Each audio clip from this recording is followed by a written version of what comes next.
Ladies and gentlemen, welcome to the 2025 NCAA Tournament quarterfinal. Florida Gators versus Duke Blue Devils. Women's College Lacrosse game. We're live. Nice move by Barrett. She shoots and scores. And Duke is on the board for the first time. And we're live at the Donald R. Disney Stadium in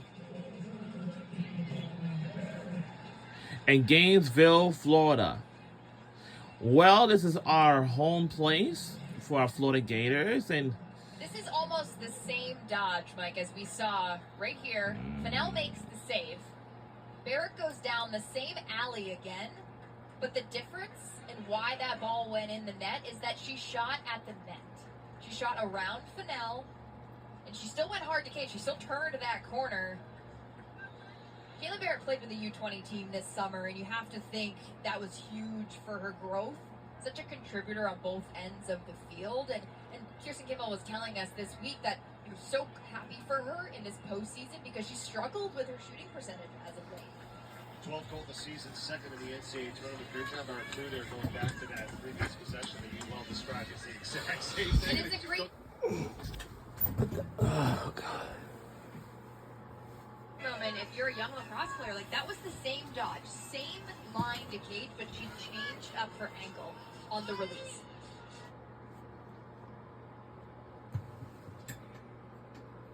I went right at her. Now next time I do it again, I'm going to find a better spot, and she did.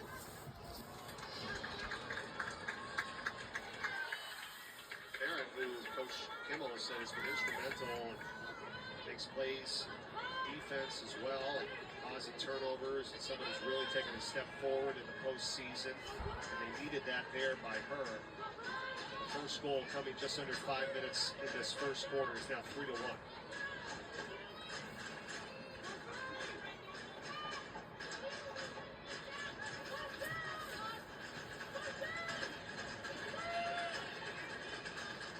Whoa! Corey again, Gabby Corey. What a catch, turn, and fire for the fourth goal of the game for Florida.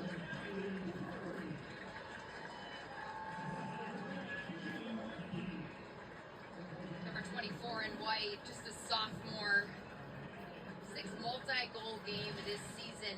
Florida is going to make you pay in the paint, and that's the 8-meter. They thread the needle so well. They're so unselfish. Duke has to be aware of closing that middle. You cannot let any Florida player hang out in the 8-meter like that. Great job dissecting the defense. Well, and here's the thing, because we talk about it all the time and how important the draw is, right? We all know that. 3 draw control wins for Florida, and they've scored immediately on the ensuing possession 2 of those 3 times, so they're taking advantage of it. And sometimes that stat, we always talk about it in lacrosse, can be misleading. Like, yes, you're winning the face-off, you're winning off the draw, but what are you doing when you win it?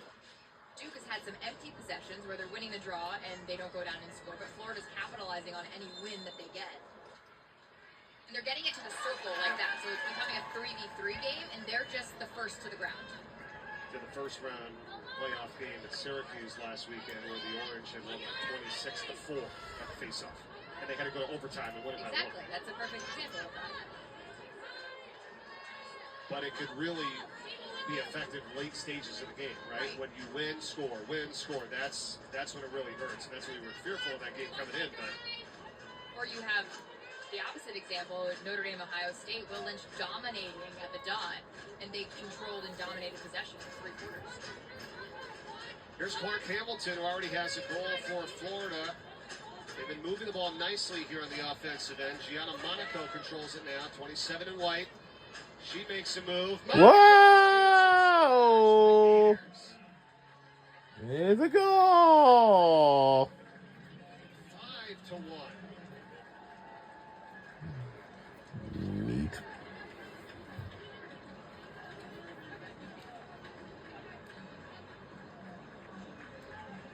Gianna Monaco, one of those key players that returned with only 20-plus points from last season, so major contributor. They left her on an island. You can't do that if you're Duke defensively. Nice right-left split dodge. They've got to help. They've got to send help defensively. Monaco's going to make you pay there. She's the team leader in goals.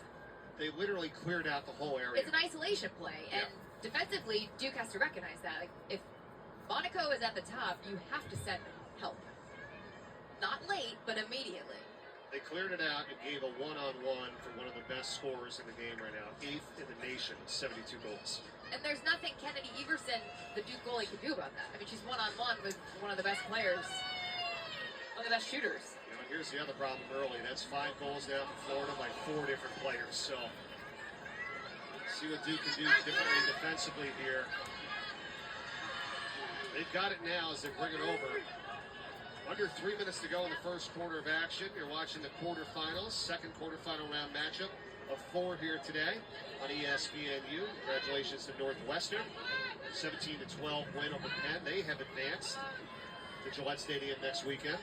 Kudos to the Penn team and head coach Karen Corbett. I mean, they made that difficult for Northwestern. Anna Brandt as advertised, but they didn't have an answer for Madison Taylor. They did battle. It was a close game. And Northwestern pulling away to get the win. At home. Blue Devils. Bernstein swings back, goes down.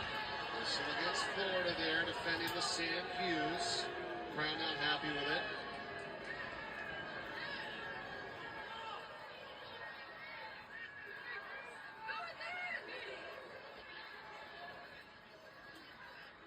So here's Bernstein now.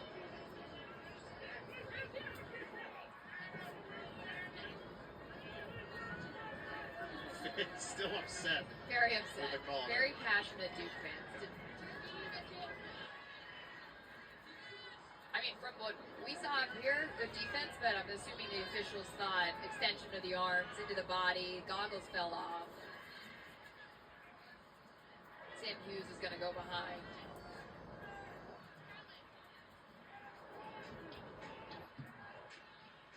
They're adjusting the game clock.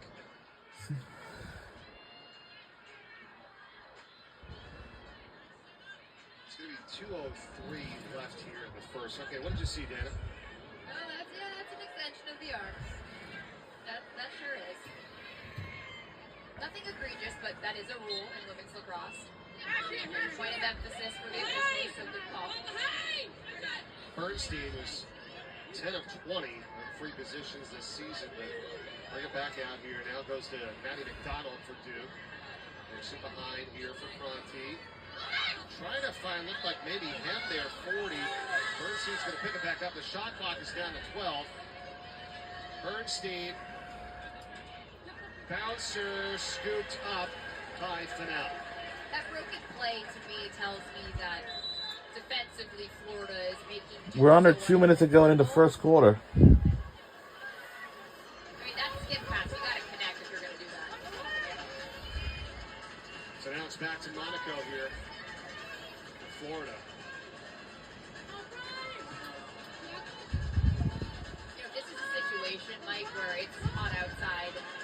Your defense is playing a lot of time with your Duke. It's hot and it's humidity outside in Gainesville, Florida, and Well, there's a 4-second differential here between the shot clock and the game clock of this first the difference between the shot clock and game clock. We're on a minute to go. Not allowing Duke another opportunity here in the first. It's already a 5-1 lead for Florida. You usually see in this situation clock awareness, kudos to Florida, but they'll probably start to run something around that 30-second mark. Get into some sort of motion offense. They want the ball last. It's smart. Gabby Corey gives it over now to Davies. Back over to Monaco. Monaco again, trying to go one-on-one. Goes right by her defender. Shoots over the top of the cage. The backup is there. It's going to be Florida possession. There's another ball on the field, so the officials going over to kick that one to the sideline. It's going to be Franny Hahn to put it back in for Florida. 18.7 to go, 14 to shoot. Hahn looking, finds Davies. Davies has it, works her way in. The stick check from behind prevents a possible goal there. And we got a whistle here on Duke. took this trail check here. A little bit high.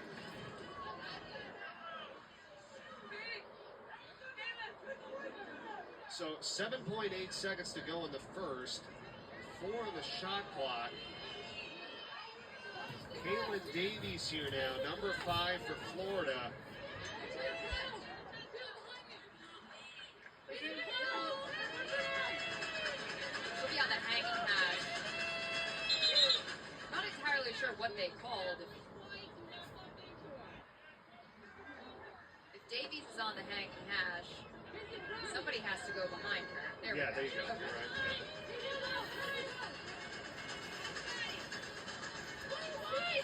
Davies. She's Got it! Score! Goal! seconds to go in the first quarter, counted for the Gators. We're now in the lead by 5 points now. Waved it off. Waves off. Oh, boy. No goal. Stays. What? Are you 5-1. serious? You cannot wave it off, Raf. It's supposed to be counted. That they've had goals waved off for being in the crease. Oh, Lord have mercy.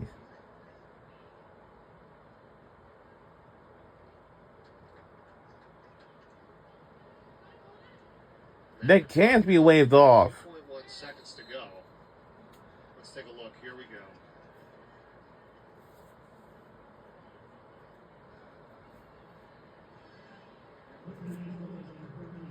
There's a clock issue as well here, too. The officials are going to review it, Mike. All right, so here you What do you want to review? So is any part of her foot on the line? That left foot there.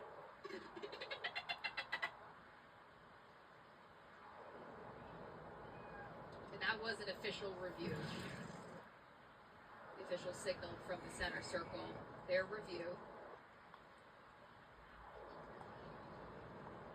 We're also looking at the clock as well, too. All right, so that right foot seems okay. It's that left one right there at the But it's top. hard to tell if there's... It's difficult to tell. The initial right foot looked good. The left foot looked like it landed on the top, and then the right foot was outside. I mean, Davies had 5 goals in the last game, including a double overtime game winner for Florida to even be in this position today in the quarterfinals. It's been a fast start here for Florida and Coach O'Leary and company, 5-1. We're waiting to see what the call is and what time is left on the clock here this first quarter. But if the goal is taken off the board, I mean, think about 2 goals that could have been for Florida for being in the crease. It would be 7-1.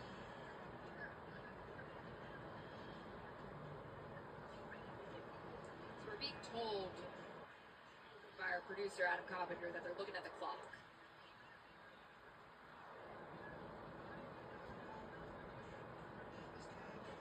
So far, goals by Franny Hahn, Clark Hamilton, Gabby Corey with 2 in a row, and then Gianna Monaco.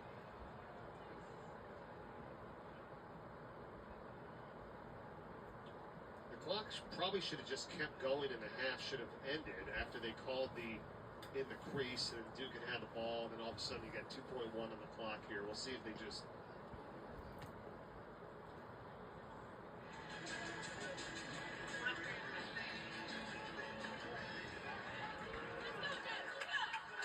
Is that the end of the quarter? Yeah. Yeah, it's the end of the quarter. Okay, so no goal in the crease. Stays 5-1 Florida. We've reached the end of one. When we come back to Gainesville, start of the second quarter. We're watching the 2025 NCAA. All right, that will do it for the first quarter, and we'll be right back to start the second quarter. Coming our way next. We'll be right back.